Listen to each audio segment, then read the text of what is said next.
Ang 1.8 milyong peso. 8 milyong peso, iyon ang halagang nakasulat sa tseke na inabot sa akin ng ama ko upang iwanan ko ang lalaking mahal ko. Nanginginig ang kamay ko habang hawak ang manipis na piraso ng papel na iyon. Ito ang pinakamabigat na numero na nakita ko sa buong buhay ko. Ang boses ni Papa ay malamig at matatag. Ako si Elias, 27 taong gulang, mula sa Norway. Ang aking ama, si Ginoong Bergman, ay nagpapatakbo ng isang kumpanya ng konstruksyon na may ari-ari ang umaabot sa bilyong piso. At ang lalaking inibig ko ay si Marco de la Cruz, isang 35 taong gulang na Pilipinong freelance architect na may utang na 8 milyon at nakatira sa isang maliit na nirerentahang silid sa isang lumang apartment sa Tondo, Maynila. Sabi ng lahat, nababaliw ako. Ngayon, gusto akong paghiwalayin ni Papa sa halagang 8 milyon. Pakinggan natin ang kwento. Nagsimula ito noong Taglagas, sa isang maliit na coffee shop sa Escolta, Maynila. 3 linggo pa lang ako sa Pilipinas, dumalo sa isang 3 buwang short-term language program upang matuto ng Tagalog. Simple lang ang dahilan ko. Gusto kong panoorin ang mga Pilipinong teleserye nang walang subtitle. Punong-puno ang coffee shop ng hapong iyon dahil Sabado halos wala ng bakanteng upuan. Tumingin ako sa paligid at nakita ko ang isang lalaki na nag-iisa nakatutok sa kanyang laptop. Naglakas loob ako at lumapit. Paumanhin, pwede po bang umupo dito? Tumingala ang lalaki at nagulat, marahil dahil dayuhan ako. Oo, pwede, upo ka. Salamat, sabi ko. Ako si Elias mula sa Norway. Wow, magaling kang magtagalog. Ngumiti siya. Ako naman si Marco de la Cruz. Sa unang tingin ko kay Marco, may naramdaman akong hindi ko maipaliwanag, parang tinulak ako ng tadhana. Si Marco ay napakabait. Nang makita niyang binabasa ko ang aklat ko sa Tagalog, nagkusang loob siyang itama ang aking pagbigkas. Sa ganoong paraan, nagkasama kami ng 2 oras. Sinabi ni Marco na isa siyang designer na nagtatrabaho bilang freelancer. Bago kami maghiwalay, nagtanong si Marco, Elias, marami na ba kayong napuntahan dito sa Pilipinas? Wala pa, sagot ko. Pabalik-balik lang ako sa paaralan at sa tinutuluyan ko. Kung ganoon, pwede ba kitang ilibot? Kung may oras ka? Bumilis ang tibok ng puso ko. Oo, sige. Ang simula. Mula noon, madalas na kaming nagkikita. Dinala ako ni Marco sa maraming lugar. Sa Luneta, sa mga pader ng Intramuros, sa Tagaytay. Sa loob ng 3 linggo, halos araw-araw kaming nagkikita. Masayang-masaya ako kapag kasama ko si Marco. Hindi ko pa naranasan ang ganoong pakiramdam sa Norway. Iba ang mga lalaki roon. Sa unang pagkikita, malayo sila. Hindi gaanong nagsasalita. Ngunit iba ang Pilipinas. Si Marco ay napakainit. Laging nakangiti kapag kinakausap ako at sineseryoso ang bawat sinasabi ko. Isang araw, tinanong ko si Marco, ganyan ba kabait ang lahat ng Pilipino? Tumawa si Marco, hindi. Iba-iba ang bawat isa. Pero Elias, iba ka. Napaka-inosente mo. Bihira nang makakita ng ganyang tao ngayon. Bumilis na naman ang tibok ng puso ko. Pero sa sandaling iyon, nagsimula ang lamat. Isang araw, nag-text si Marco sa akin. Elia, paumanhin, hindi tayo pwedeng magkita ngayon. Anyo sis isada foring the bukang. Bakit? Anong nangyari? Wala naman. May importante lang akong aasikasuhin. Ang boses niya ay mabigat, parang may itinatago. Nang gabing iyon, hindi ako mapakali. Iniiwasan ba ako ni Marco? Kinabukasan, hindi rin siya nag-text. Nagpadala ko ng mensahe, Marco, ayos ka lang ba? 1 oras bago siya sumagot. Ayos lang, pasensiya na. Abala lang ako sa trabaho. Pero iba ang pakiramdam. Hindi ganyan kasanay si Marco na magpatumpik-tumpik sa pag-reply. Nagsimula akong mag-alala. Lumipas ang 1 linggo at minsan lang kaming nagkita. Dati halos araw-araw, ngayon bihira na. Nang magkita kami, tila wala siya sa sarili. Marco, may problema ka ba? Wala, ayos lang ako. Huwag mo akong itago. Matutulungan kita. Nag-atubili si Marco. Nagsimula siyang magsalita, Elia. Sa totoo la? Pero biglang tumunog ang telepono ni Marco. Sa screen ay nakita ko ang mga salitang, nagpapautang. Nagbago ang mukha ni Marco. Pasensya na, sasagutin ko lang ito. Kahit malayo siya, narinig ko pa rin. Opo, alam ko. Siguradong mababayaran ko bago matapos ang buwan. Talagang humihingi ako ng paumanhin. Pagbalik ni Marco, seryoso ang kanyang ekspresyon. Problema ba sa pera? Tanong ko. Yumuko si Marco. Oo. Sa totoo lang, may utang ako. Magkano? 2 milyon. Nagulat ako. Bakit ang laki? Nagsimula ako magnegosyo 2 taon na ang nakakaraan kasamang isang kaibigan, web design. Pero bumagsak. Noon ako nagkaroon ng utang. Tumingala si Marco, puno ng hiya. Ayos lang, sabi ko. Babayaran mo lang iyan, di ba? Hindi mo maiintindihan, Elia. Ang taong tulad ko, naniniwala ako sa iyo. Nang araw na iyon, naunawaan ko. Iniiwasan ako ni Marco dahil sa kanyang pride. Sa kanyang utang, pakiramdam niya ay hindi siya karapat-dapat sa akin. Ngunit hindi ko ito pinansin. Wala pang taong naging kasing tapat ni Marco sa akin. Sa Norway, laging tinatanong ng mga lalaki, "Kumusta ang kumpanya ng iyong ama, Elias? Magmamana ka ba? Gaano kalaki ang bahay ninyo?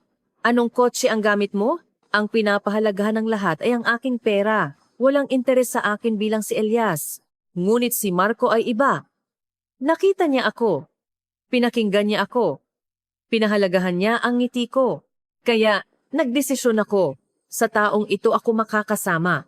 Ngunit hindi ko pa alam na mas malaking pagsubok ang naghihintay sa amin. Ang pagsubok ng ama. Nang gabing iyon, pagbalik ko sa tinutuluyan ko, tumawag sa video call ang kaibigan kong si Sofia sa Norway. "Kumusta, Elia? Masaya ka ba dyan?" "Oo, Sofia. Ang ganda talaga ng Pilipinas." Ngumiti si Sofia. "Baka naman nagka-boyfriend ka na, ha?" Nag-atubili ako. "Oo." "Talaga? Sino? Anong klaseng tao?" "Pilipino. Freelance designer. Mabait." Nagbago ang ekspresyon ni Sofia. "Mayaman ba? May bahay?" "Hindi mahalaga iyon. Elia, baka naman isang mahirap na lang ang boyfriend mo." Hindi ako nakasagot. Nagbuntong hininga si Sofia. "Elia, gumising ka. Ikaw ay anak ng Bergman. Hindi ka pwedeng makipagrelasyon ng basta-basta." "Sofia, ang pag-ibig ba ay idinidikta ng katayuan?" "Realidad, Elia. Ang edukasyon mo, ang kapaligiran na kinalakihan mo, ang kayamanan ng iyong ama. Kaya mo bang isuko ang lahat ng iyan?" Pinutol ko ang tawag. Mabigat ang pakiramdam ko. Patuloy na umaalingaw-ngaw sa isip ko ang sinabi ni Sofia. Kinabukasan nakipagkita ako kay Marco. Nag-aalala siyang nagtanong, "Elias, ang taong tulad ko, handa ka bang makipagrelasyon pa rin?" "Ano? Ikaw ang gusto ko, Marco. Pero may utang ako." "Hindi maganda ang sitwasyon ko." Pinutol ko ang sinabi ni Marco. "Marco, nag-iisa ako sa Norway, nakatira sa malaking bahay, pero ako lang mag-isa. Marami akong kaibigan, pero ang nakikita lang nila ay ang pera ko. Pero ikaw, iba ka. Ikaw ang una na talagang nakakita kay Elias. Alam mo ba kung gaano iyan kahalaga?"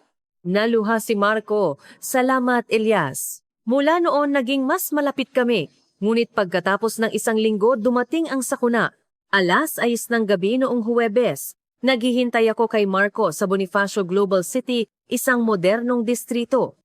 Biglang may humintong marangyang itim na SUV sa harap ko.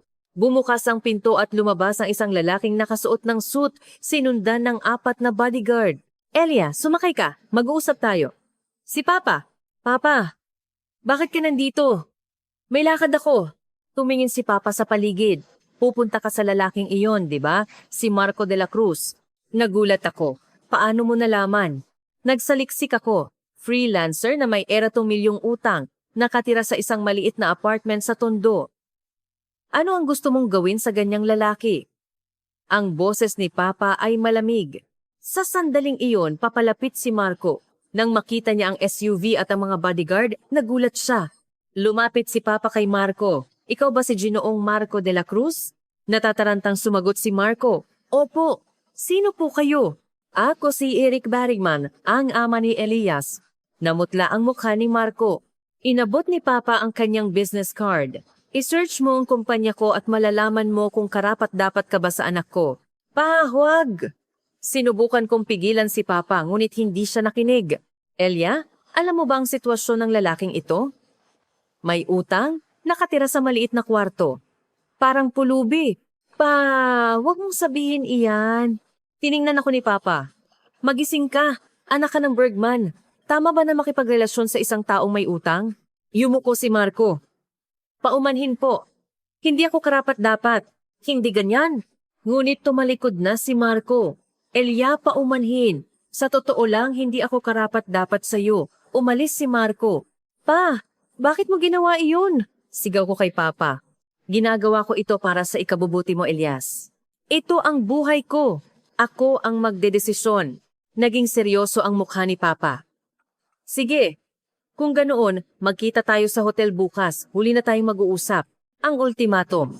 Nang gabing iyon, hindi ako makatulog. Nagpadala ako ng 12 ng mensahe kay Marco, tumawag ng 12 beses, ngunit hindi siya sumagot. Kinabukasan, pumunta ako sa hotel na tinutuluyan ni Papa. Nakaupo siya sa lobby sofa. Upo ka, Elia. Naglabas si Papa ng isang envelope. Elia, sa totoo lang, hindi karapat-dapat sa iyo ang lalaking iyon. Pa, hindi sinusukat ang pag-ibig sa pera. Harapin mo ang katotohanan. Mas matanda sa iyo ng 8 taon, walang matatag na trabaho, at may utang na 2 milyon. Mapapasaya ka ba ng ganyang lalaki? Yumuko ako. Naglabas si Papa ng tseke. Ito ay tseke na may 8 milyon.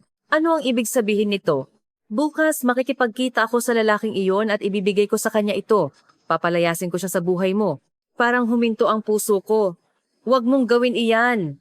Elias, kung talagang mahal ka ng lalaking iyon, tatanggihan niya ang pera. Ngunit kung tatanggapin niya, patunay lang iyan na ganoon lang ang klase ng lalaki. Sa oras na iyon, dapat ka na ring sumuko. Hindi ako makapagsalita.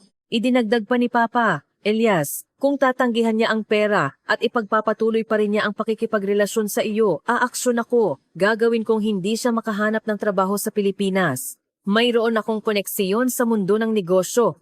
Hindi mahirap gawin na hindi makatanggap ng project si Ginoong de la Cruz. Naluluha ako. Paano mo magagawa iyan? Ginagawa ko ito para sa ikabubuti mo, Elias. Tumakbo ako palabas ng hotel. Tinawagan ko si Marco. Sa pagkakataong ito, sumagot siya. Marco, magkita tayo. Ngayon na, agad-agad.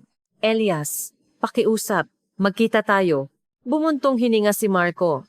Sige, saan tayo magkikita? Sa harapan ng Liwasang Rizal. Tumakbo ako sa Rizal Park. Naghihintay na si Marco doon. Mahigpit ko siyang niyakap. Marco! Marco! Hindi kita iiwan, hinding-hindi. Niyakap ako ni Marco sa balikat. Ako rin, Elia. Hindi rin kita iiwan. Nang araw na iyon, nangako kami sa harap ng Liwasang Rizal. Ano man ang mangyari, lalabanan namin ito ng magkasama. Ngunit hindi ko alam kung gaano katindi ang handang ialok ni Papa. Ang pagtanggi at ang banta. Pagkaraan ng 2 araw, nag-text sa akin si Marco. Elias, nakipag-ugnayan sa akin ng tatay mo. Gusto raw makipagkita. Istang casting anda forosing ininanastang. Nanginginig ang kamay ko.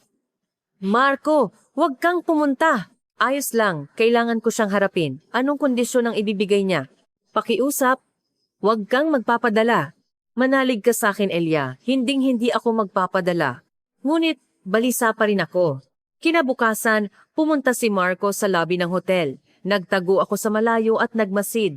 Gusto kong makita kung ano ang sasabihin ni Papa. Inabot ni Papa kay Marco ang isang document. Hindi ko narinig ang pag-uusap ngunit nakita ko ang pagkabigla sa mukha ni Marco. Pagkatapos, inilabas ni Papa ang tseke. Ang 8 milyong peso. Matagal na tinitigan ni Marco ang tseke. Mabilis ang tibok ng puso ko. Pakiusap, tanggihan mo.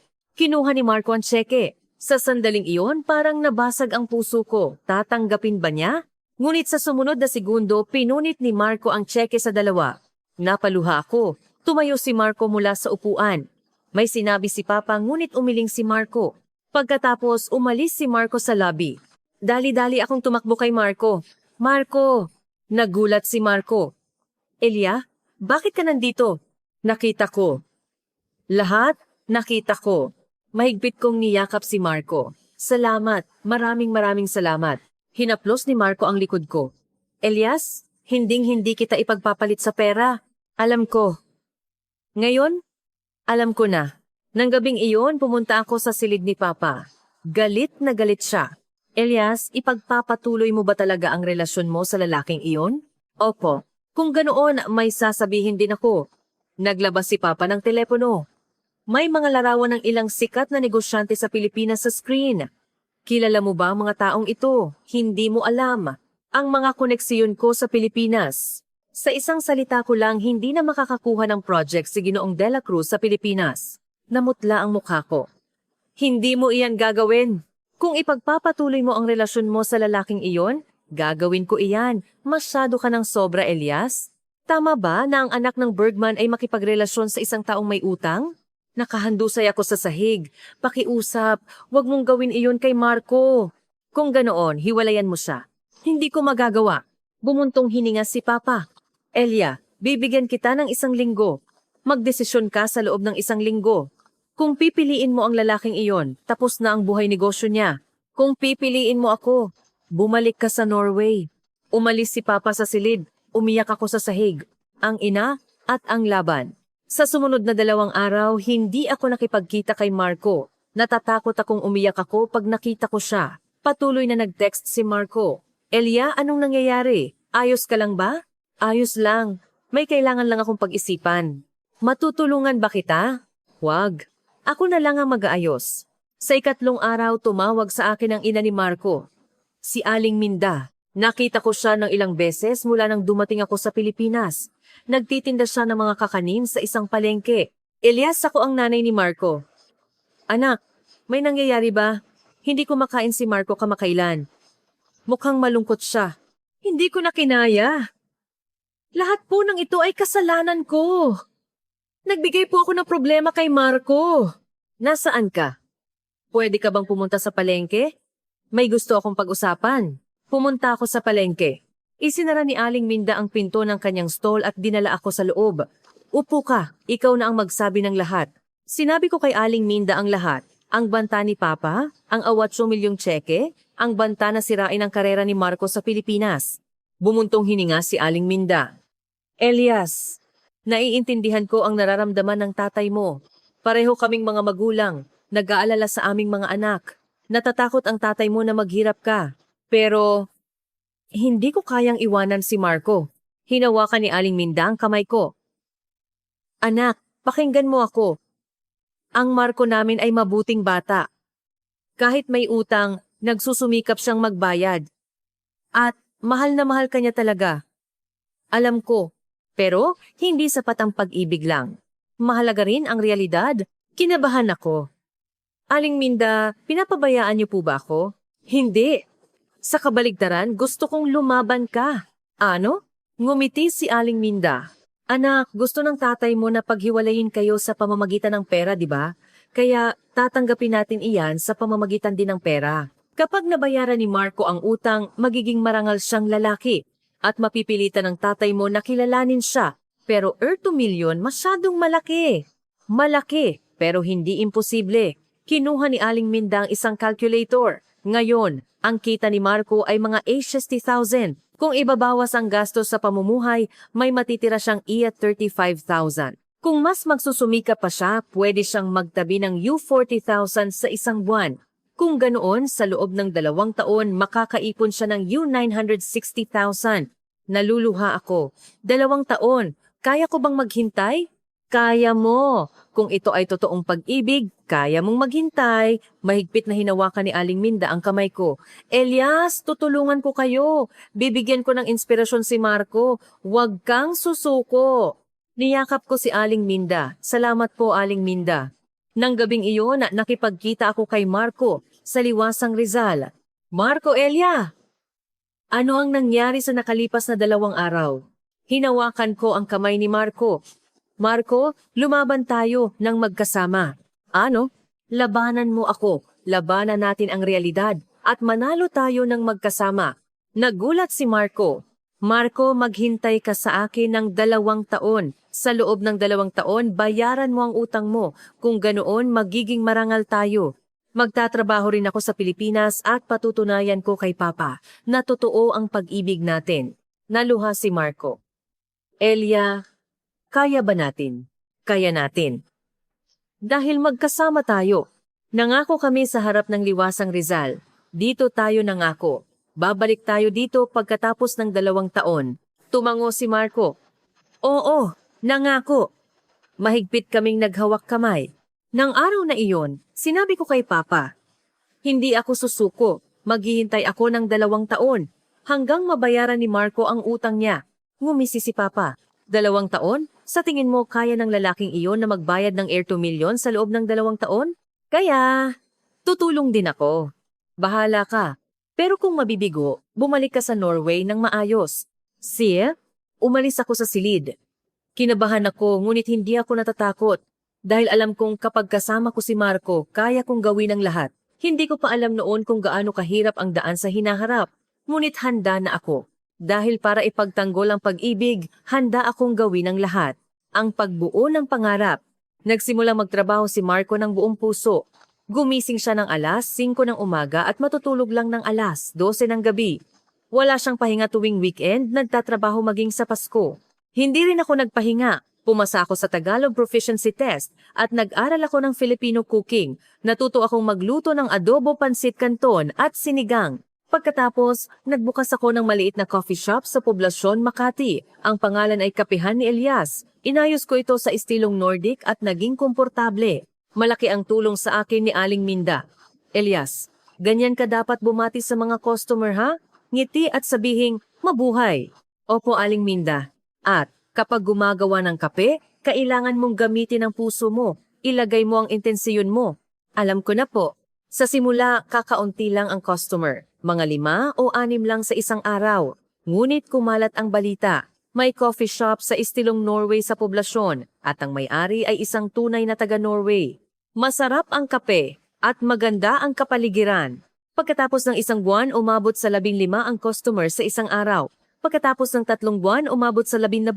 Pagkatapos ng 6 na buwan, ang coffee shop ay naging popular sa poblasyon. Ang buwan ng kita ay umabot sa 50,000. Itinabi ko ang lahat ng pera para tulungan si Marco na bayaran ang utang niya. Nagsusumikap din si Marco. Tumatanggap siya ng 5 projects sa isang buwan, halos hindi natutulog. Minsan, nakikita ko ang maitim na eye bags niya. Marco, masyado mong pinipilit ang sarili mo? Ayos lang. Dahil mayroon akong goal. Ano? Pagkatapos ng 2 taon, gusto kong tumayo ng marangal sa harap mo, Elias. Uminit ang puso ko.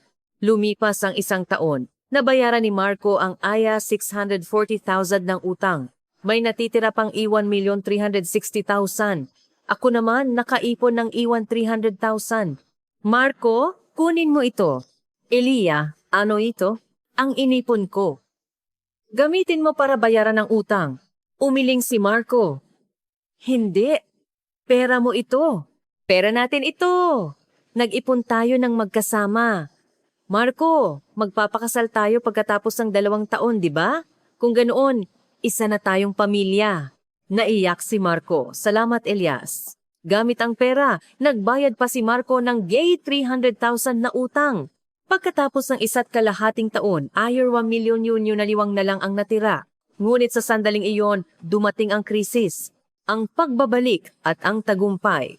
Bumagsak si Marco. Sobrang trabaho. Dinala siya sa ospital. Dali-dali akong pumunta sa ospital. Si Marco ay nakahiga sa kama, namumutla. Sinabi ng doktor na bumagsak siya dahil sa sobrang pagod. Kailangan niyang magpahinga ng hindi bababa sa 1 buwan. 1 buwan? Oo, kung ipagpapatuloy niya ito, magkakaroon siya ng malaking problema. Hinawakan ko ang kamay ni Marco. Marco, magpahinga ka. Nandito ako. Dahan-dahan nating babayaran. Mas mahalaga ang kalusugan. Dumating din si Aling Minda. Marco, pakinggan mo si Elias. Magpahinga ka. Kung mawawalan ka ng kalusugan, wala na ring silbi ang lahat. Ma, nandyan si Elias. Nandyan kayo. Tutulungan niyo ako. Mula noon, mas nagsikap pa ako. Pinalawi ko ang oras ng operasyon ng coffee shop bukas mula alas 7 ng umaga hanggang alas 10 ng gabi. Pagod ako, pero ayos lang. Kaya kong gawin ang lahat para kay Marco. Tumulong din si Aling Minda. Elias, pupunta ako at tutulong sa iyo sa tanghali. Aling Minda, ayos lang po ba? Ayos lang. Ang manugang ko nagpapakahirap ng mag-isa. Paano ako mananahimik lang? Umiyak ako. Salamat po, Aling Minda. Pagkatapos ng 1 buwan, gumaling si Marco. Ngunit natuto na siya. Nagtrabaho siya ng hindi pinipilit. Binibigyang pansin ang kanyang kalusugan. Pagkatapos ng 1 taon at 10 buwan, at 600,000 na lang ang natitirang utang. Sa oras na iyon, tumawag ang aking ama mula sa Norway. Elias, ipagpapatuloy mo ba talaga ang relasyon mo sa lalaking iyon? Hindi pa huli para bumalik? Hindi ako babalik pa. Ito na ang bahay ko. Pagkasabi ko niyan, pinutol ko ang tawag. Malapit na ang 2 taon. Mas nagsikap pa si Marco para bayaran ang huling AN 600,000. Pinaganda ko rin ang pamamahala sa coffee shop. Sa wakas, dumating ang araw ng 2 taon na bayaran ni Marco ang huling utang. Elia, nabayaran ko na ang lahat. Ang 8 milyon tapos na. Mahigpit kong niyakap si Marco. Bati, Marco! Salamat sa iyo, Elia. Hindi ko ito magagawa kung wala ka. Umiyak kami. Mga luha ng kagalakan. Pagkatapos, pumunta kami sa lugar kung saan kami nangako, sa harap ng liwasang Rizal. Elia, 2 taon na ang nakalipas nangako tayo dito, di ba? Oo, tanda ko. Ngayon, marangal na ako. Wala nang utang. At nagbukas pa ako ng kumpanya. Nagtatag si Marco ng maliit na kumpanya. Mayroon siyang 3 empleyado. Elia, ngayon, kaya ko nang tumayo sa harap ng tatay mo. Isa na akong marangal na lalaki. Kaya kong pasayahin si Elias. Mahigpit kong niyakap si Marco. Alam ko na noon pa na ganyan ka, Marco. Pagkilala at kasal. Nang gabing iyon, tinawagan ko si Papa. Papa, nabayaran na ni Marco ang utang niya. Ano? Ang gay 2 milyon, nabayaran na lahat sa loob ng 2 taon. Nagbukas pa siya ng kumpanya. Tumahimik si Papa sandali. Ganoon ba? Nagawa niya talaga. Ngayon, pakiusap, kilalanin mo na si Marco. Si Marco ay isang taong nagsusumikap. Nagbago rin ako. Nagpapatakbo ako ng coffee shop sa Pilipinas. Natuto ako ng Tagalog. Kaya ko nang mabuhay mag-isa. Bumuntong hininga si Papa. Elia, talagang lumaki ka na. Pumunta ka dito sa Pilipinas sa susunod na buwan. Kilalanin mo si Marco. Sige, pupunta ako. Pagkatapos ng 1 buwan, dumating si Papa sa Pilipinas.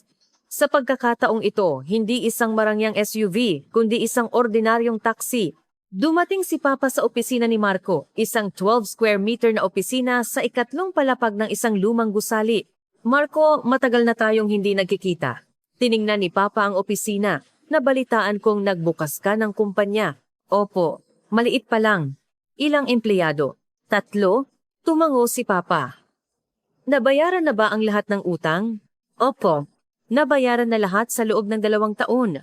Nagbago ang tingin ni Papa, kahanga-hanga. Hinarap ni Papa si Marco. Ginoong De La Cruz, mapapasaya mo ba ang anak ko? Tumango si Marco.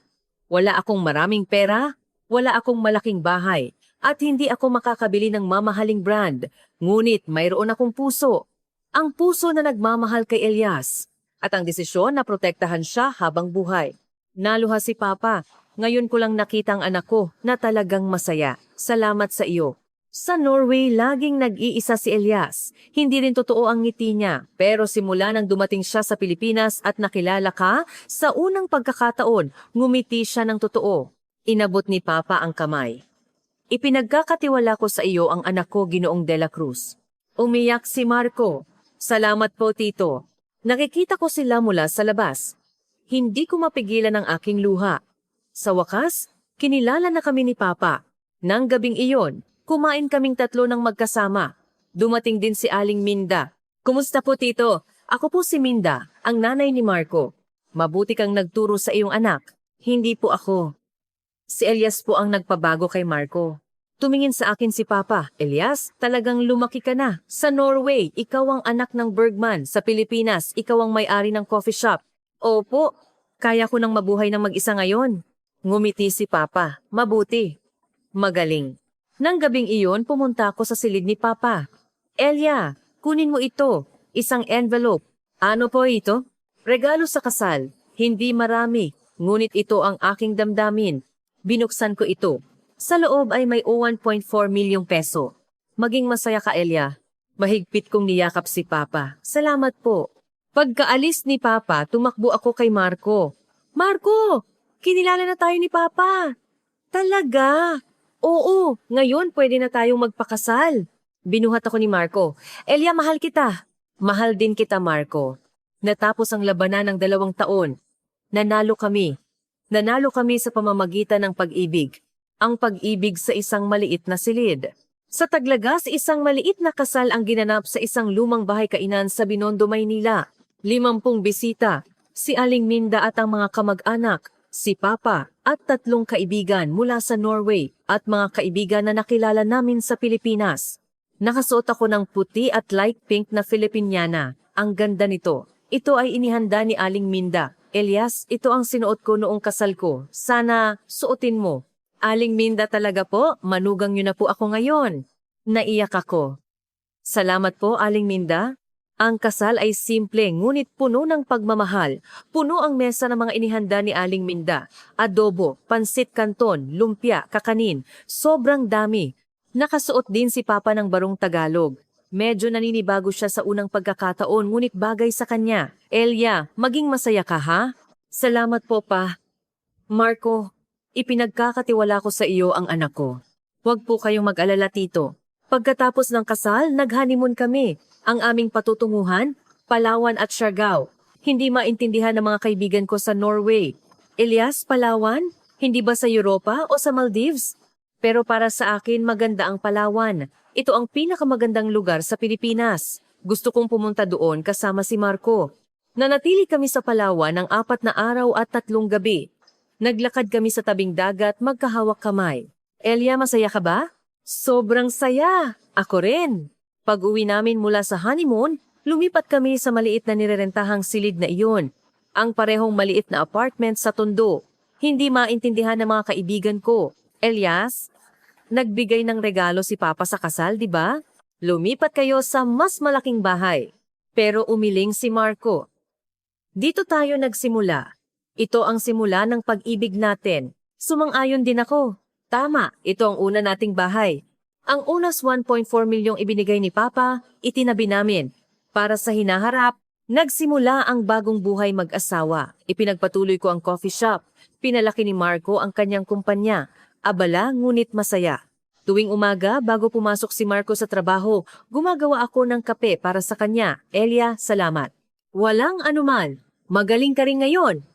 Sabay tayong maghapunan mamaya. Sa maliit na kusina, nagluluto kami. Natuto na ako magluto ng adobo at pansit canton na itinuro ni Aling Minda.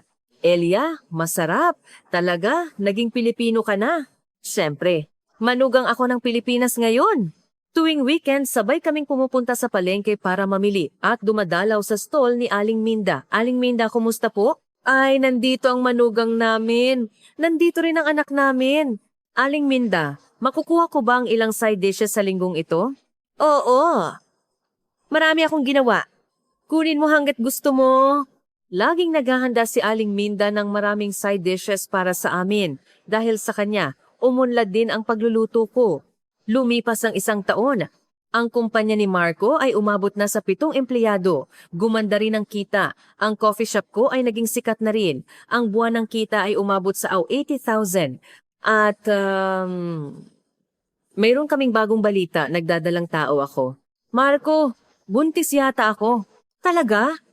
Kinumpirma sa ospital. Binuhat ako ni Marco. Elia, salamat sa'yo. Masaya rin ako. Umiyak kami. Mga luha ng kaligayahan. Tinawagan ko si Papa.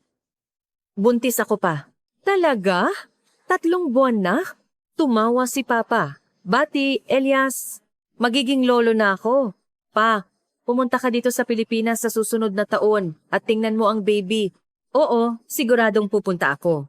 Ang takdang petsa ay sa susunod na tagsibol. Araw-araw, inaalagaan ako ni Aling Minda. Elias, mag-ingat ka kapag buntis ha. Huwag kang magbubuhat ng mabigat. Opo, Aling Minda.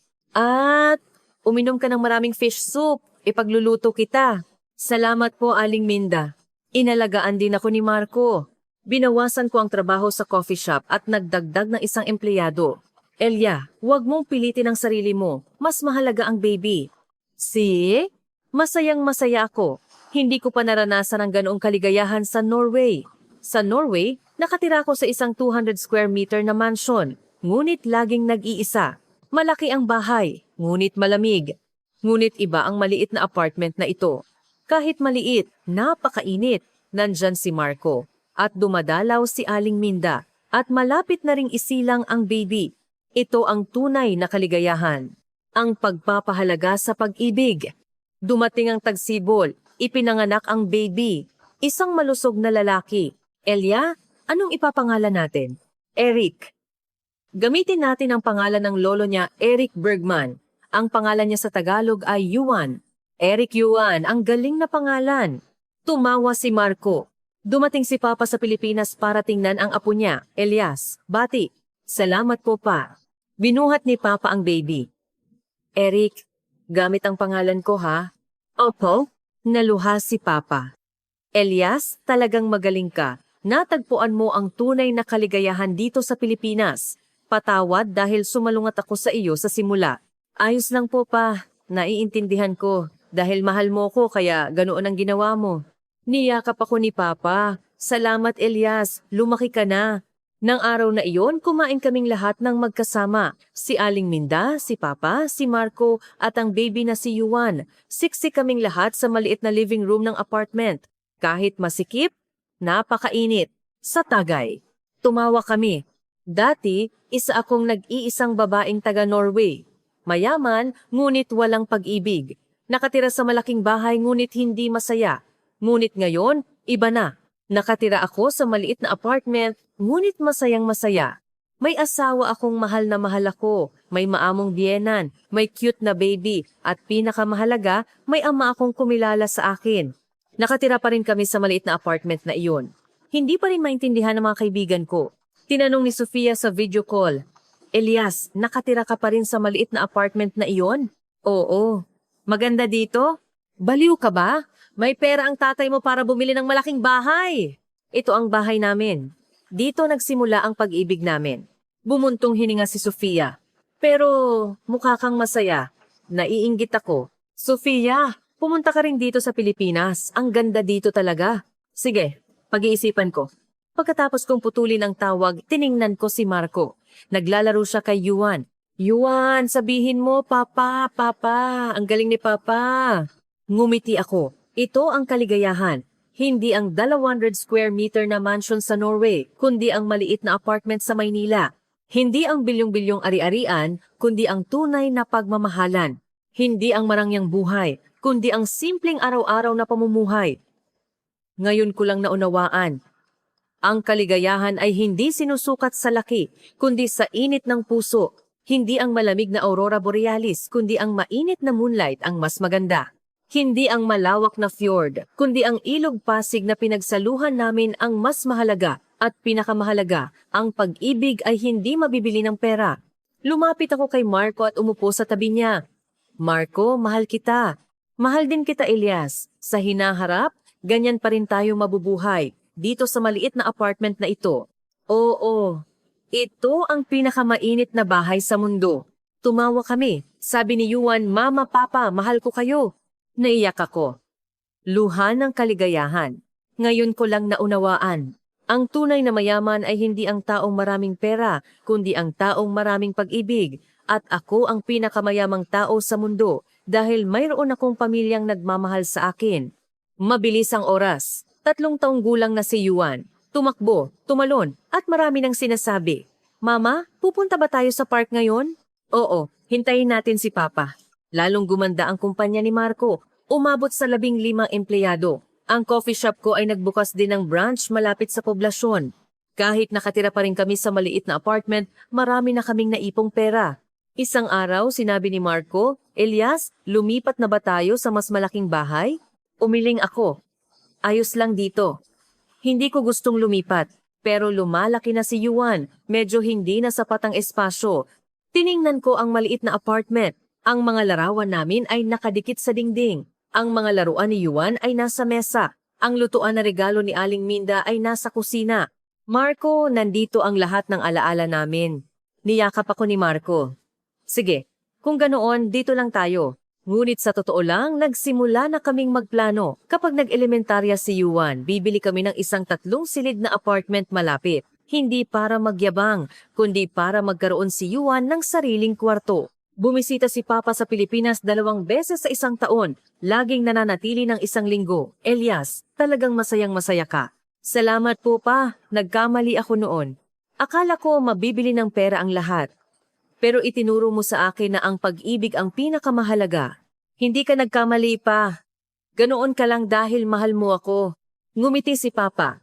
Isang araw, nagkasakit si Aling Minda. Hindi naman malala, ngunit kailangan niyang magpahinga. Kami ni Marco ay naghalinhinan sa pag-aalaga araw-araw. Aling Minda, ano po ang gusto niyong kainin ngayon? Ipagluluto ko po kayo. Elias, masyado kang nagpapakahirap. Hindi po. Napakarami niyo pong inalagaan sa akin noon. Ngayon, ako naman ang mag-aalaga sa inyo. Hinawakan ni Aling Minda ang kamay ko. Elias, salamat sa iyo. Ikaw ang nagpabuti sa aking anak. Aling Minda, si Marco po ang nagpabuti sa akin. Nagtinginan kami at nagtawanan.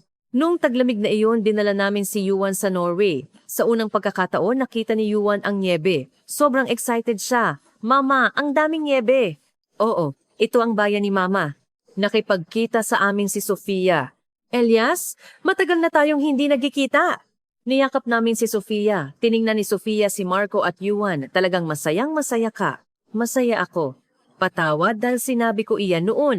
Ayos lang. Para sa ikabubuti ko rin iyon. Ngumiti si Sofia. Sa susunod, pupunta rin ako sa Pilipinas. Maligayang pagdating. Pagkatapos manatili sa Norway ng 2 linggo, umuwi kami sa Pilipinas. Nang lumapag ang eroplano sa Naiya, sinabi ni Yuan, Mama, uuwi na tayo. Ngumiti ako. Oo. Ito na ang bahay. Ang Pilipinas, ang isla na dati ay banyaga, ay ngayon ang bahay ko na. Ang katapusan. Pagkatapos ng 5 taon, si Yuan ay 8 taong gulang na at nasa grade 2. Nakatira pa rin kami sa maliit na apartment na iyon. Kahit bumili na kami ng bagong bahay, hindi pa kami lumipat. Elias, kailan tayo lilipat? Tanong ni Marco. Sandali pa. Lilipat tayo kapag handa na si Yuan. Sa totoo lang, hindi pa ako handa. Ang maliit na apartment na ito ay naglalaman ng napakaraming alaala. Dito unang nagtapat ng pag-ibig si Marco, ang kusina kung saan kami nagluluto ng magkasama, ang living room kung saan unang tumawag si Yuan ng mama. Ang mga alaalang ito ay mas mahalaga kaysa sa anumang mansion. Ang kumpanya ni Marco ay mayroon ng 30 empleyado. Lumipat siya sa mas malaking opisina. Ang coffee shop ko ay nagbukas na rin na 2nd branch. Ngunit simple pa rin kami. Tuwing weekend, pumupunta kami sa palengke para mamili, nakikipag-usap kay Aling Minda at dinadala si Yuan sa park. Ito ang buhay namin. Isang araw tinanong ako ni Yuan, Mama, bakit ang liit ng bahay natin? Dahil ito ang pinakamahalagang lugar para kay Mama at Papa. Bakit? Dahil nandito ang pag-ibig. Tumango si Yuan, hindi lubos na nauunawaan. Alam ko balang araw mauunawaan ni Yuan. Ang tunay na kayamanan ay hindi ang pagtira sa isang mansion, kundi ang pagkakaroon ng pag-ibig sa puso. Noong taglagas na iyon, nagdesisyon na kaming lumipat. Bago lumipat sa bagong bahay, tumayo ako sa maliit na apartment at tumingin sa paligid. Ang lugar na ito ang nakasaksi sa pag-ibig namin. Mula sa 2 banyaga hanggang sa mag-asawang nagmamahalan at hanggang sa isang pamilya ng 3. Elias, anong iniisip mo? Lumapit si Marco. Iniisip ko ang mga taong lumipas. Nagsisisi ka ba? Hinding-hindi. Lumingon ako at niyakap si Marco. Marco, salamat sa iyo dahil itinuro mo sa akin kung ano ang tunay na kaligayahan. Ikaw ang nagturo sa akin, Elias. Nagyakapan kami at nagtawanan. Tumakbo si Yuan. Papa, Mama, tara na. Sige. Tara na. Bago umalis sa maliit na apartment, lumingon ako sa huling pagkakataon. Paalam, una nating bahay. Salamat sa pagbibigay sa amin ng napakaraming magagandang alaala. Ang bagong bahay ay nasa Quezon City. 3 silid, 2 banyo. May sariling kwarto na si Yuan, ngunit nagtira ako ng isang sulok sa bagong bahay, nilagyan ng mga larawan at alaala ng maliit na apartment dahil iyon ang tunay naming simula. Dumating si Papa sa Pilipinas para ipagdiwang ang paglipat namin. Elias, sa wakas, lumipat na rin kayo sa malaking bahay. Oo pa, pero ang maliit na apartment ay laging nasa puso ko. Naiintindihan ko. Iyon ang simula ng pag-ibig ninyo. Tiningnan ako ni Papa. Elias, ipinagmamalaki kita, hindi lang dahil natagpuan mo ang pag-ibig, kundi dahil ipinagtanggol mo pa ito. Salamat po, Pa. Salamat dahil sa wakas ay pinili niyo kaming paniwalaan. Ngumiti si Papa. Nang gabing iyon, kumain kaming lahat ng magkasama sa bagong bahay. Si Aling Minda, si Papa, si Marco, si Yuan at ang mga kamag-anak ni Marco. Ang living room ay masaya. Habang kumakain, biglang sinabi ni Yuan, Lolo, paglaki ko, gusto kong magpakasal sa isang asawa na tulad ni Mama, tulad ni Papa. Tumawa ang lahat. Hinaplos ni Papa ang ulo ni Yuan. Sige, kung ganoon, kailangan mong maging masipag tulad ni Papa, ha? Opo. Tiningnan ko ang eksena. Puno ang puso ko ng kaligayahan mula sa Norway hanggang Pilipinas. Mula sa 200 square meter na mansion hanggang sa maliit na apartment at ngayon sa 3 silid na apartment. Malayo ang nilakbay ko. Ngunit hindi ako nagsisisi. Dahil natagpuan ko ang tunay na mahalaga, hindi pera, hindi katayuan, kundi pag-ibig.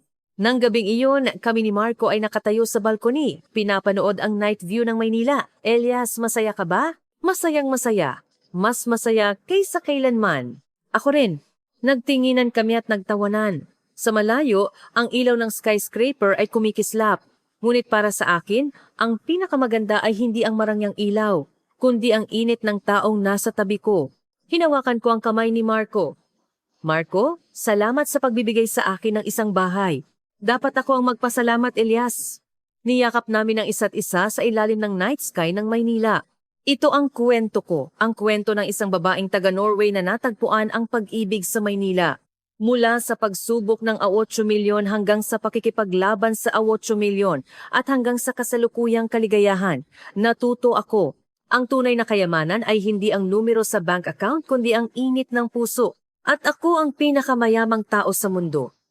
Dahil mayroon akong pag-ibig, mayroon akong pamilya, mayroon akong magandang buhay na ito.